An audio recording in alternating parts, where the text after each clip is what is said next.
We got a major report coming out from the BBC, the British Broadcasting Network, and they are saying things are getting interesting in Africa. And there are a number of countries that have recently switched from being the pro-USA, pro-capitalism thing out there towards switching over to being pro-Russia, pro-China. We have China flipping some of these countries over towards their way of thinking using debt. But we have Russia in there actively using its military and paramilitary forces to turn these countries and their resources away from the Western way of thinking. We got a lot to talk about, and this is super important stuff. This is super important stuff because the resources that come out of Africa and the populations in Africa are swinging the influence of the world away from Asia towards Africa. China is of the past. China is in decline. I know it doesn't sound like that, but that's the truth. Africa is ascendant. Africa is growing by leaps and bounds, and as they unlock their wealth and their resources, it's going to change the whole world. What happens in Africa is definitely going to influence how World War III plays out. Let's jump into it. Welcome to the Poplar Report. I'm Steve Poplar. I'm an accountant by trade. I haven't traveled so much in Africa as the other continents, but I have traveled a little bit, and we are seeing some pretty serious things play out there right now. So basically, we had the Russian Wagner group. They essentially were disbanded when Yevgeny Prigozhin went kablooey on his plane, exploded in midair, and it was probably Putin that killed him. But we're not supposed to know that. Anyway, so when he died, the Wagner group got rolled into the Russian government. Now, on first blush, you might think that that means that basically the Wagner group disappeared. All of their operations, especially across Africa, were then suspended, and that's not the case. What has actually happened is that they have been turned into what's called the Russian Expeditionary Corps. And this is basically the Wagner group, but under Russian government control. And they are going out there and they're offering regime survival packages. So if you're a dictator in some Podentville in Africa, and you're like, I don't know if the people like me so much, I want to stay in power. Well, then you can just sign over your resources, your renewable resources, your non-renewable resources. You basically give access to your country to Russian development and Russian-friendly development, and they give you a regime survival package, which includes attack helicopters and consulting services from not accountants, but rather military personnel. So the Russian Expeditionary Corps has troops. Now, these are private military troops, supposedly, but now that they're under the government, I guess that makes them actual Russian soldiers. But it's all hazy and blurry. But we're talking about countries like Libya, Burkina Faso, Central African Republic, Mali, Niger, and other countries that we can't yet confirm, but there are allegations that they are involved in a bunch of other countries as well. But we have recent coups where the governments have been overthrown in Niger, Burkina Faso, Mali. They have pulled out of the ECOWAS, which is the Western something alliance, economic alliance or whatever of West Africa or something. Basically, they're kind of like a little mini NATO for Western Africa, basically where they are interfering with any coups. So if a country inside their organization kind of goes off the rails, they can then send in a military force to go restore the government that got kicked out. So it's kind of like an insurance policy. Well, these countries are like, no, we're not going to be part of that anymore. So Niger, Burkina Faso, and Mali have all pulled out of ECOWAS and are now in the alliance of Sahel states. It's a new group. It's like the Soviet Union group as opposed to the NATO group. And this is significantly challenging to Western companies who have, Western nations that have military bases in these countries.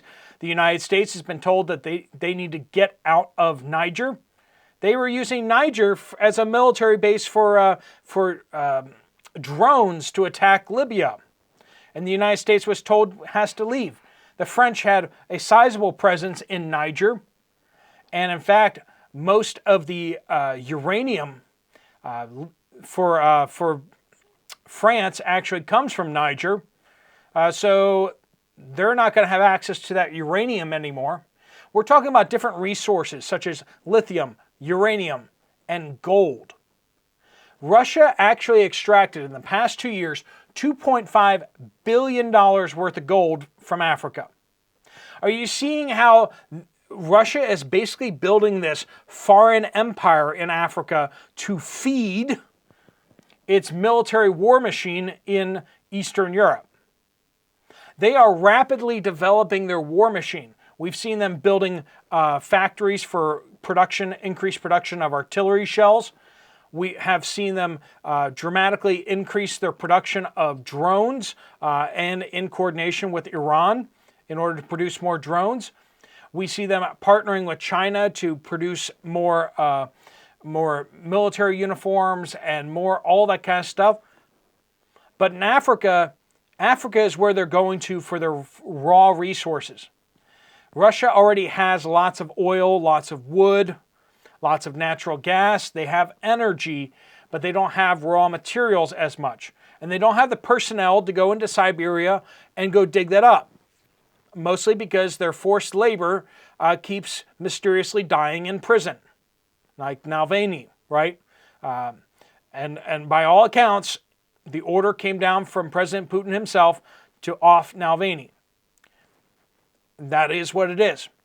And, as I keep saying, people are like, oh, well, Putin's a good guy. No, Putin's not a good guy. Putin's evil. I mean, there are shades of evil in the world, and the group that runs the Russian government is evil, okay?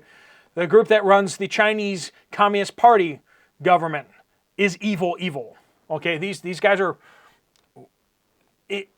The corruption in the side of the United States is a different shade of evil. It's not that it's not evil, it's a different ballpark. And when you go traveling around countries and around the world, you see this firsthand. You see countries that are, annoying, right? You're like, I don't know if I want to live here because the government's just annoying. It's incompetent or whatever, or corrupt. And then you go to other countries where it's like the government is downright evil and people disappear off the streets. Anyone who speaks up against the government or tries running in an election that is not approved by the government disappears, or suddenly corruption charges or some other prison offense gets charged against them and they disappear. Former Soviet countries in Central Asia, very much like that. You see this with, and I worked in Central Asia, which is not nearly as bad as Russia itself. You hear the stories of people that have traveled through there and have disappeared, and it's a whole nother level of evil, okay? And they are using Africa, and they're building relationships with these evil dictators in Africa. And where there isn't an evil dictatorship, they are helping overthrow the government. That's what's happening in Central African Republic. The Wagner Group is in there helping in the civil war to overthrow the government, which would then become a pro-Russia state. So we have this war. People say World War III could start at any time. World War III has already started, friends. Go find out what's happening in Eastern Europe and tell me that's not World War III. Then you see what's happening in Africa. Everyone's positioning themselves, but countries are being overthrown. Governments are being replaced. They are flipping countries from being pro-Western allies to being pro-China and Axis power allies. We see the conflict in the Red Sea with the Houthis. We see they're firing just batteries of rockets now. They hit another British ship with 2 ballistic missiles. And it was the ship caught fire. They were able to extinguish the fire. And it's like every day now, it seems like another ship is being hit by missiles. And honestly, it's kind of flabbergasting to me that anyone's taking their civilian ship past Yemen right now, because I think it's just patently insane. I don't understand these ships that are doing that. I don't know if they're just being told by the government, oh, no, you'll be safe, we'll protect you. Whenever the government says they'll protect you, remember to get an insurance policy from them to that effect, right? Because it's cheap to say, we'll protect you, you'll be safe. Because they're not actually taking any responsibility, they're just making empty promises to you. And that's what's happening over in around Yemen. They're getting their hands on all sorts of ballistic missiles. They're getting their hands on all sorts of stuff, and they're just launching it like crazy. And you have Iran over there just cranking out all this war material. This is big business for them now, making missiles. And I'm not saying that their stuff is very high quality. They keep missing ships, but here's to say this: they make a heck of a lot of stuff. They're making a lot of drones, they're making a lot of missiles, and a lot of the stuff is ending up over in Eastern Europe, and it's ending up in Yemen as well. And then a whole bunch of that has ended up on the border of Israel, which we're going to be seeing that flare up in the next little bit. So, but all this to say, going back, we have a lot going on in Africa, and these countries are not unimportant. The resources that come out of these countries, a lot of money is being made. A lot of U.S. money is being made harvesting these resources the U.S. empire has been strip mining these countries for many years. And Russia's going in and strip mining them for them. And China is going in and entering into these debt agreements with the governments, which then forces them to turn over major assets like airports, ports, and also mining facilities. China is basically acting like the bank, and Russia is acting like the thug down the street, acting like a mafia, with threats and with promises of protection to anyone who will side with them. And the United States is playing a losing game here. The United States has not had an adversary that was really playing against them seriously for many years, and the U.S. State Department and the CIA are getting their butts handed to them right now. Because these countries are becoming so beholden to China or beholden to Russia that they cannot possibly ally themselves with the United States or the companies of the United States anymore to provide resources and to be part of sanctions against these other countries. Gabon is, they're using those flags. Russian oil tankers are using their flags right now. They had a coup there just last summer, and suddenly the Russian oil tankers are using those flags on their oil tankers to evade sanctions. So yeah, this is highly relevant and is going to impact not only the oil prices, but the potential for the United States being roped into World War III and having to fight in Africa as well as other places.